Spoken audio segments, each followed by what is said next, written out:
Hello everyone, welcome back. We are here with another episode. I am Tushar. And part this side. So, so we will be talking about the topic of the hour. That's namely Israel Palestine conflict, and it's a very touchy subject for all. For some. Still we will practice our freedom of speech and give our best opinions on the entire Conflict. Like conflict. Yeah. it'll take ages to form a complete opinion on the fact, but yeah. Whatever. Yeah, for those of you who are not much aware about the history of the entire conflict, it's basically that Jews were given a holy land by God, Yahweh, namely Israel. So they lived there for thousands of years, but continuously invaders came and drove them out of their holy land. And then the final invaders were the Turks. yeah the Islamists were the final invaders, and The ownership, the control of Jerusalem has fallen into different hands from different eras in the medieval era, right? Like Yeah. it fell to the the British, fell to the Christian the Christian. finally it fell to the British. Yeah, but finally in the But in a long history, the ownership has almost a period of, I think, 2,500 years. Jews weren't in the command of their holy land. yeah, well, because they got distributed, right? Because as a Yeah, community they formed a diaspora all over Europe and Africa and gradually towards America. But still they were there far away from their holy land, and somehow managed under harsh conditions to maintain their identity and pass it on to the next generations. And finally, they got they got the attention of the world after Hitler almost massacred their entire population. Yeah, actually, after Yeah. a lot of them got wiped Yeah, out. 6 then- million of them got wiped out. Yeah, and 6 million. Estimates are 6 million, but the numbers may be more than that. And finally, finally it was decided when the results of the World War came, that it was decided that the UN decided that land should be distributed. Should be divided between Israelis and Palestinians. it's basically the British tried to, give a Britain and France. Britain and France, because British controlled Palestine at that Yeah. time, right? And they wanted to give them some bit of land Yeah. as to call for themselves. And Israel made sense, or Palestine, whatever, is because of the historical context of being being a holy site or holy land for the people of that faith, right? So, yeah, 48 they settled them in, and right after they settled them in, the British left. 46 they settled them in, and I think by 48 they had already fought a war because the Arabs attacked them, and the Arabs got their asses kicked. Yeah, It's such a small area, and yeah. So simply putting it, that Israelis have been, it's not Israelis, the Jews believe that it is their holy land and they have a divine right to be there, and they have been kicked out, and now they deserve to live in their land. And it's a very complicated issue. You can say that it has very convolutions and many permutations, that and there will be no win-win situation. Someone has to give up something. Yeah, but the problem with the current conflict and the context of the current conflict is not the fact that somebody put it very because if we go into the history of it, and people been showing the maps of how the Palestinians have been losing ground and how the Israelis have been taking over ground. It's like, okay, you might not know the historical context of it, but every single time that happened, it's because the Arab countries, they formed an alliance as such. They attacked Israel, and then Israel kicked their ass, and they lost the land. It happened. The 6-day war happened. The Yom Kippur war, and that's why Israel is the size that it is. And it's not that they were they decided one day, because Israel is a very small country as such, and it's been it's surrounded by enemy countries that were considered it as an enemy state for so many years. Like only recently, like when the Trump administration came and they signed in peace accords with so many countries with Israel, and after that only these things started to cool down before it blew up again. So they know how to survive and how to fight, and that's why this thing is going on. And somebody put it very correctly as such, that if today what will happen if today the Israelis put their weapons down, and the Israel will be wiped the out. face of earth. They'll be killed. The Jews will be killed. But what will happen if you kick out Hamas or POL, all these organizations out? What will happen then? If nobody can answer that, because nothing is going to happen to anyone if you finish those terrorist organizations that function their work there. Nothing's going to happen. The Israelis are going to go by their day, and the rest of the people are going to go by their day, and that'll be the end of it. But if the Israelis stop their weapon systems, drop down their weapon systems, for Israel it's a question of survival. So he could say that we are very pro-Israeli, but it makes sense that we are. And if somebody tells me, why Israel isn't in much of a threat, they developed an entire system to protect themselves from attacks. The Iron Dome defense system. First question comes: why did they have to do that? What did they have to do in the first place if they didn't need it? So you're a jackass if you ask that. If you think that that's a reason, that's a reasonable explanation why Israel shouldn't be, or Israel is the oppressor. Like, I understand, like, the way their police handles the Palestinians is rough. It's not good, I know, but tensions are on both sides, and tensions are on both sides. Both sides overreact. Yep, and that's what's happening. And people have been saying that the Israelis, you're telling people say that the civilians are being killed and everything like that. So the Israelis never kill civilians. Like, they never target civilian facilities. The Hamas and these organizations, they deliberately fire rockets and missiles of civilian areas, so that the Israeli Air Force will have to target these particular areas, and which will lead to civilian casualties.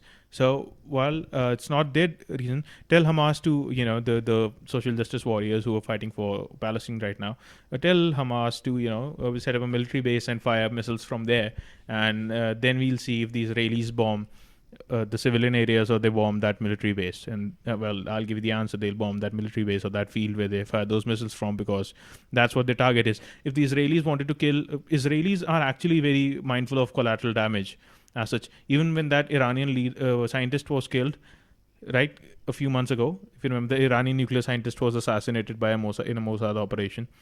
It was huge. No, I'm not.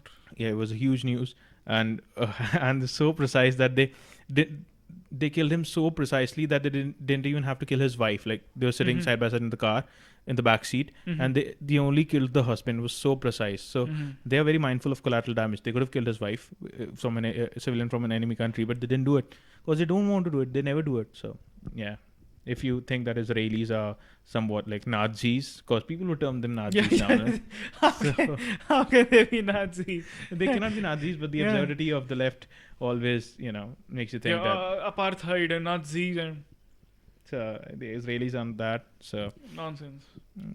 You're full of shit if you think that Israelis are like, obviously there's some blame to fall on Israel. It's always some blame to fall on some of the other side, but the majority of it isn't on Israel. This is a very difficult question to answer. Does Israel have a right to that land? The first question. See, basically, they have been out of there for almost thousands of years, and then they are coming in huge numbers and taking over lands from the people who were already residing there, Palestinians. And so the first question comes at, do Israelis have a right to? It's something that we cannot decide, right? No one can decide. But these questions need to be decided for any further actions to take place. Even before you decide that on that question, the first thing that needs to be discussed is that, are you comfortable with the existence of Israel? That's one thing that needs to be discussed. If the people in Gaza or Palestine say, no, we don't even want it to exist. Even a more fundamental question is that, is a religious verdict basis for assertion of political rights? Yeah, but the other religions do it. So if you say to a land, but what the Palestinians say is that we want, the East Jerusalem area. What they claim is that, East Jerusalem belongs to us because it has our religious, it's the third most famous religious area or place of worship for the Muslim community over there. Yeah, but Islam has been derived from Judaism. Yeah, but I'm not talking about that. I'm saying that they have that argument, right? If they bring in that argument for their claim to land. It's the question of who has the right, who has the first right? The Jews have the first right or the Muslims have the first? And many of the current people living in that area, there is a highly likely possibility that their ancestors were Jews. Yep. So that's why there needs to be a. That's why it's never going to be a win-win situation for everyone. Yeah. Obviously, there's going to be a need for compromise. There will be trade-offs and major trade-offs. Someone has to give up a major portion of their agenda for the whole settlement to take place. Even if it's not about even the land dispute, right? Right now, it's only about is Israel, because everything is about optics, and what people are saying is that Israelis are bigots as such, and instead of the people who are saying Israelis are bigots, they themselves are bigots. Yeah, they are bigoted. They are bigoted people. Like there was this guy in Bernie Sanders campaign or such who tweeted out something where he basically tried to say that we're going to sink the Jews in the sea. Yeah, like the assertion of it was like, we can find it on the internet, but what he was trying to say is, and that if you're if you dispute, basically if you're going to dispute that the existence of Israel is basically you're trying to say is that we don't want because the Jews here, basically that, so that ain't gonna happen, and that in itself is a bigoted thought. So I think you're the one who should look at yourself to begin with. But and these idiots taking sides idiots in India are taking side. We are taking side of Palestine. We are and and a strange association of religion with loyalty. Religion with loyalty. That if I'm a supporter of certain side, then I'll support Palestine. If I believe in certain thing, then I'll support Israel. Even I think there's one other thing about Israel, right? That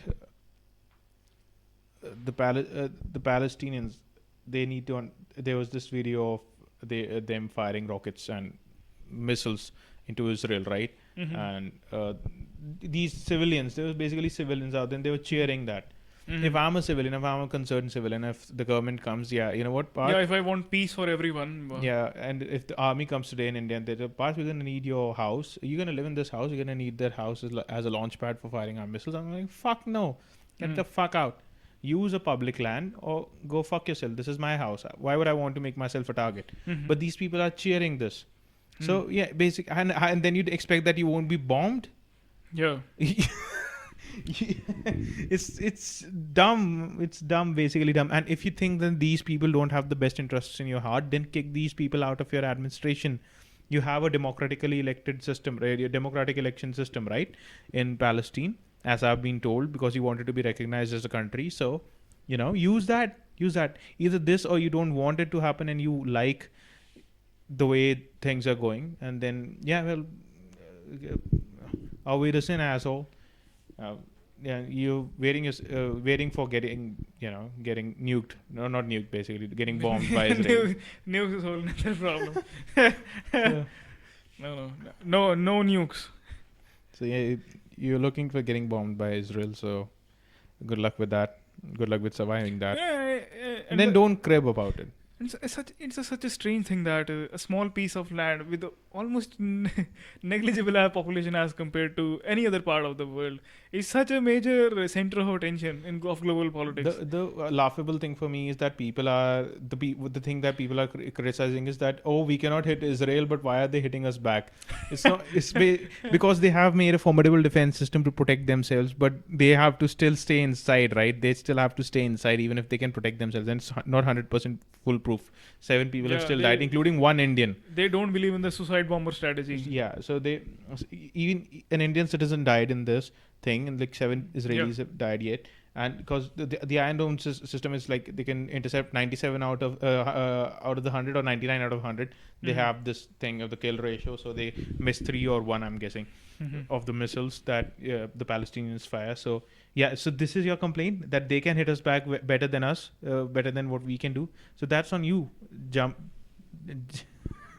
motherfuckers. That's on you if you cannot hit them hard. It's you figure something out, figure your strategy out, use something else, but don't come cribbing and say that Israelis are bad because they know how to hit us better.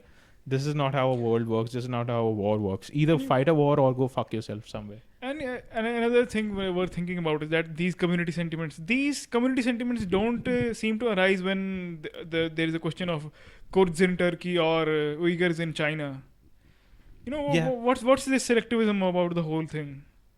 Even more than this, it's why is this problem or maybe if you, I don't know if you remember this, I think 40 people were killed in some African country, were shot down in a stadium, and nothing, no talk about it. Some radical, I think Hezbollah is in, no, what's the terrorist organization working in Nigeria? I forgot the name of that organization because very famous. Boko Haram. Yeah, I'm not sure about it, but in some African country, almost 40 people were were faced open fire, and all of them died, and no commotion, nothing, no peace talks, no support to Nigeria, or no support to peace to the families of the 40 people. 40 people, almost 40 families lost their loved ones, but no care about that. But when in this patch of land certain events take place, the whole wave of sympathy comes out. And these people are anti-racist. Yeah, remember this. You didn't give a shit about them because they were black people. Let's be honest. Yeah, you were the real racist. You're the real racist motherfuckers out there. You didn't give a shit because it's Africa. That's why. The only thing that you do for them is and their skin color was not white, did not fit your agenda. So the only thing you do for charity is sending the wrong Super Bowl champions T-shirts over there. So that's the only thing that you do. So these are a bunch of anti-Semites who have joined. These are basically bigots. They're anti-Semite bigots. They're actually Nazis. Yeah, they are the actual Nazis. They're the modern day Nazis who just don't want to, who are lazy Nazis who don't want to take the initiative of fighting Jews themselves. So they're using Muslim extremists to do it for them. You stand with Palestine, you jump. Yeah. But I don't know why I keep on saying, why do I keep on saying jump? Why do I keep on saying that? But I don't know. It's something about jumping. And the strange thing is that China is asking the United Nations to intervene to save Muslims. Yeah. Really, China? Yeah. You're going to do this? John Kerry actually admitted recently. China, there is a certain patch of land just above our land. There are some people living there. They have some tradition. And they share that tradition with those people that you're trying to save there. And you're using those people as forced labor to build your solar panels, which John Kerry actually agreed to. He was asked, the solar panels they're being built by slave labor from Uyghurs, right? Yeah, I know that. He said, I know that. So, slave labor. So maybe don't preach much. China shouldn't preach, man. And I'm not saying that we are in the best possible place to preach about stuff like this, but we have our own restrictions. We have our own problems, and I think the Israelis. It happens every election time in Palestine, right? Palestine. I think about it this way: that how much do we talk about Syria? Syria is not under peace. Syria is not having a peaceful time. Neither are these countries, but neither Syria nor what's the name of the Saudi Arabian. Yemen. Yeah, Yemen. Neither Yemen is having peace. No one talks about that. Yes, you saw that thing, right? Like where CIA, the militia groups in Syria who are funded by CIA are Yeah, now yeah. fighting militia groups funded by the Pentagon. Yeah. It's like, So it's the next level of government department. yeah, so But- so these are basically basically those people who talk about it, the peace to these, peace to that. What's this bullshit? Cut the bullshit. You are not interested in this. You are just virtue signaling to other members of your community that we are with you. you actually just want to kill Jews. Yeah. Let's face it. Yeah, Come out you are- and you are say we basically- hate Jewish people. We Yeah. want to kill Jewish people. And that's what you want to do. And Like, even greater than that, you're personally taking no risk in saving them. You are just spouting out nonsense that you know nothing about. yeah, dude. Like they have. It's it's wild. Like if anybody with a single iota of a brain cell understands, like they have public alarm systems for air raids. Israel has active public alarm system for air raids, have active bomb shelters. If you have to build stuff like this and you have to use it frequently, you are actually not in a good place. Yeah. You're not in a good place as a country. What sort of colonizers are these who are constantly under Threat of war, or Yeah. under threat of being bombed, and man, these people are really dumb who right now. The strange. I saw a certain video where school buses need to be under constant protection. Children are given training about how to save themselves from any bomb attacks. How do they have to react quickly? I was thinking, like, in Japan, it's understandable that any time a natural disaster can take place. But what does happen in Israel? If you're telling people to save themselves from yeah, suicide bombings, what is the reason for this? yeah, I don't know. It's like something. It might be something that the Palestinian terrorist organizations might be able to explain to us. And here's the contradiction. If you support Palestine, how you cannot support? You cannot be in favor of non-violent protest at the same time, because they are not non-violently protesting. Their protest has an entirely, and if you support their protesting method, then you are in support of violence. Then you contradicted your previous stance of peace. Yep. So you don't want peace. You just want to kill Jews. Yeah, basically you. So we're getting back to the same place that these people are anti-Semites and yeah, basically they have either they're just dumb whole or bunch they're- of anti-Semites who have just gathered some support of dumb idiots who just go with the I think it's wind. more like, especially in India, what I've seen is that there's people who are anti-Semites. Yeah. Excuse me, sorry. And then they have their friends who are dumb. And Yeah. They just tell them that, this Yeah. is my religion is under threat now Yeah. because of this. And My then, religion is threat. dude, like it's a Goddamn small idiots. patch of land. You're fighting over a small patch of land. Yeah, if your religion is under threat, why isn't it under threat in वहाँ पे, In China. in China and in Kurds and in Africa? Yeah. What the Kurdish people? Yeah. They don't need to keep Turkey accountable for something. You're forgetting something, aren't you? What's this nonsense? Yeah, it's so that's more of a rant than a discussion. So, yeah, talking about the main problem. The Israeli. What do you think about what should be done? What do you think should be done? So What do you think is a possible solution for the entire? the possible solution is that people should all the religions should have visiting rights for that particular area, right? For all the particular areas that are considered holy, and cause all three religions consider them holy. There's a Armenian quarter as well. Hmm? It's holy even for Armenians. Yep.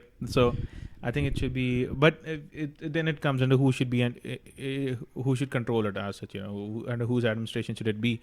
And I think, well, in the perspective of having it being in good condition, I think the Israelis are the best one to do it, because they have a perfectly democratic and well-functioning government and bureaucratic system, which can actually, as a high-functioning government system, they can keep these areas clean and well-maintained and everything. Mm-hmm.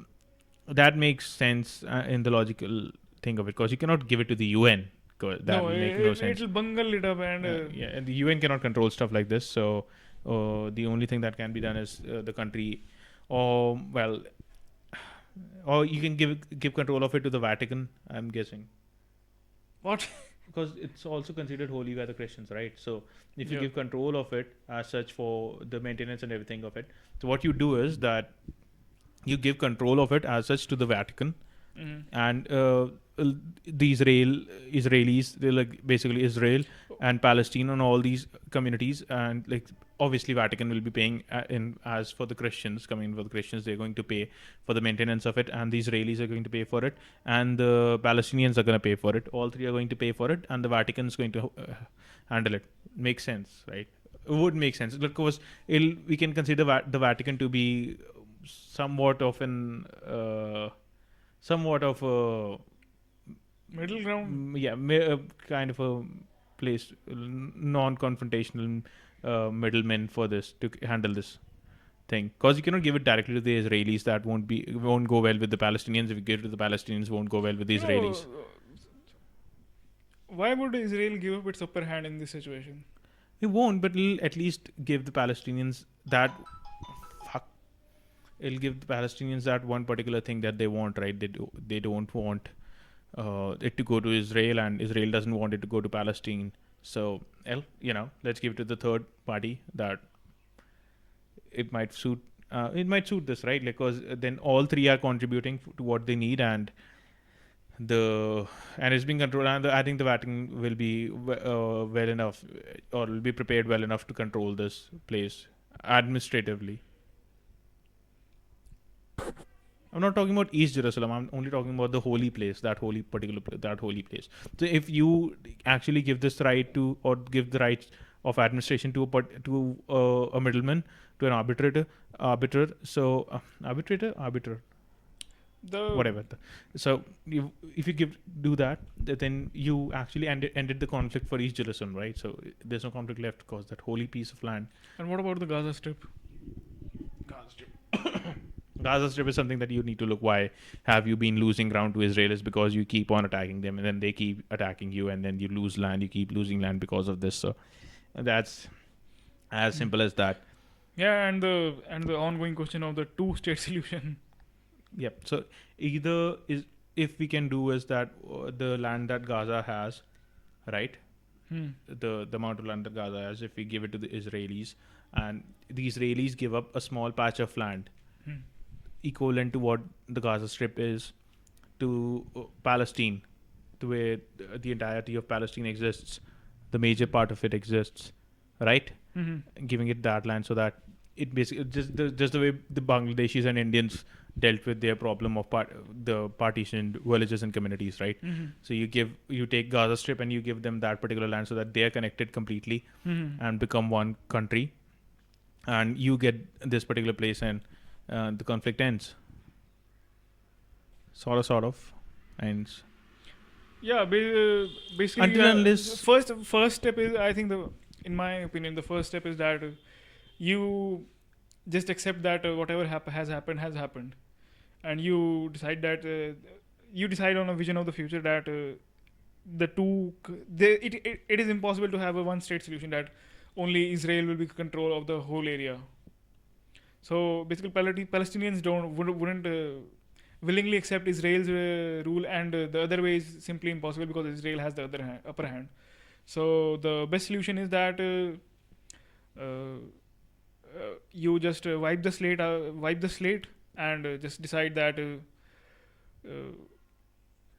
let's mark our borders clear and ignore and just maintain friendly relations with each other, trade with each other. Basically, trade will help. But what does Palestine? Israel, it would be better that Israel decides to invest in Palestine, and Palestine is assured that no more Israel won't take over its land. Until unless organizations like Hamas and PLO are not taken out of Palestine. I think that their public support will be eliminated when Israel starts investing and the people's life starts getting better. That they would think that makes sense. But you still need something. You need the Palestinians to accept the fact that Israel is here to stay. It's not going anywhere. Yeah. If you cannot get over that fact, then I'm sorry, nothing's going to happen. Yeah, they have to assume that both have to exist, and they both have to agree to the future that they both will exist peacefully, and they both will trade with each other and live and let live will be the basic. Only then and only then. Only then this crisis can be solved. If you cannot accept both sides have enough casualties, both historically and in the present form to. In the present form, Israel has a little less because of their technological advancements, right? But if you cannot accept. But if you go to the historical that they have. But So like, if you cannot accept this thing, if you cannot accept the fate that Israel is going to exist as a nation state, then I guess, well, yeah, good luck for the you're a ground invasion. nihilist and Good luck with the ground invasion, people. yeah. I hope you've got T90s and and depleted uranium armor, reactive armor, and to protect yourself from Israeli fighter aircrafts, and have whatever you need to fight. Because I don't think you have it, and I Yeah, don't and think Jordan's going to help you, and I don't think the Saudis are going to help you. And these extremists who motivate you to Cheer for what they're doing. yeah. They're actually inflicting pain on your family. So kick these dumb mother. Not they're not dumb. You're the dumb ones. So kick these assholes out, and yeah, bite the tough medicine and move on. That's it. Move on with your life. It's tough. It's extremely tough. Almost you almost know that you must all know someone who has lost their families, who lost some loved ones in the conflict, but you still have to rise above and